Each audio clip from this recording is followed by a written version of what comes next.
there was a really cool study that was done last year that showed that that 83% of people who tried to negotiate their salary package got something. That's pretty good odds. You know, why not try?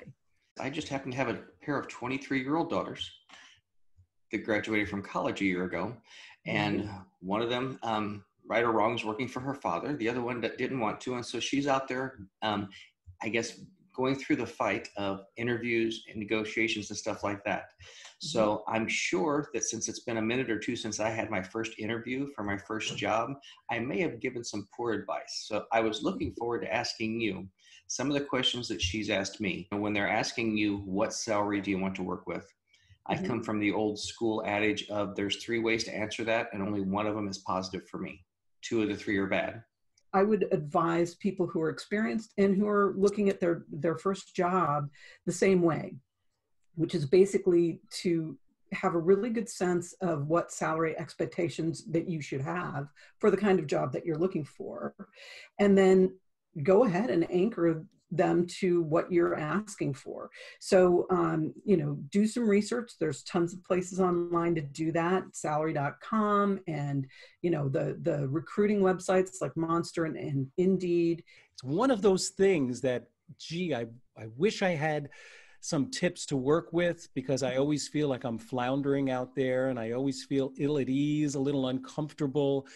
What would you say is the biggest tip that you would give people? What's something that most people can just figure, well, at least I have that in my back pocket when I go into the lion's den? I think if I had one tip, it would be my 7 magic words for salary negotiations. And that is, what kind of flexibility do you have? So I kind of think of these as kind of the training wheels of salary negotiation, right? It's really important to use that 7 words question in that order, because if you ask them, oh, do you have any flexibility? Which is something that some folks will ask. And, you know, honestly, no, that's a yes or no question. Oh, no, we don't have any flexibility. Sorry. That's really easy for them to say, even though it may not be true.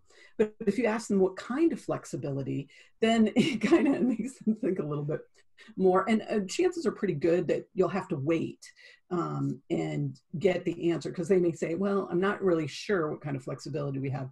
I'll get back to you. Typically, when you ask that question and you're waiting for them to get back to you, the first person that speaks loses. So if you come back after asking for something more, or asking for what's a higher range without allowing them to reply, then they know that they have an upper hand. You know, that's such a great point. One of the most powerful things in any negotiation, but salary negotiation in particular, is silence. Because when you ask what kind of flexibility do you have, you need to be quiet then. And let them think about what kind of flexibility they have. Because, you know, again, if you ask them the yes, no question, that they don't have to think about. It's like, nope, we don't have any, right? But what kind, they're going to need to process that. And if you jump in with, well, don't worry about it, it's okay, don't, you know, you won't get what you need. You actually say this book is for certain people and it is not for other people. Yeah. For anyone who has not looked through the book, could you just describe for us briefly what the difference is, who should and who shouldn't? It sounds like everyone should, but it's kind of an interesting distinction. Well, you know, I think that there are folks who think that salary negotiation is kind of like, you know, a cage match, you know, and this, you know, you alluded to it earlier, it's the zero-sum game. If, you know, if I win, then you lose. And if you win, then I lose. That's really not how it's designed to work. And there are people who really love that, you know, aggressive stance.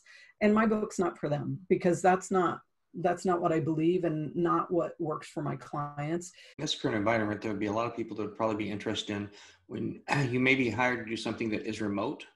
And then as times change, and all of a sudden it becomes, oh, and by the way, now we need you in the office 2 days, 3 days, 4 days a week. And in some parts of the country, traveling is a little bit difficult at times. Yeah. So How would you suggest someone that's young encounters that when they are thinking a job is going to be remote, and then all of a sudden they're required to travel to and from work, which is going to add expense, time, and different barriers to them for that? I think it's a really timely question because, and I think it is for everybody, because companies are really starting to look at their remote work policies. You know, I consult with a company in the Bay Area, and they're talking about, you know, going full remote, everybody. And they currently have office locations.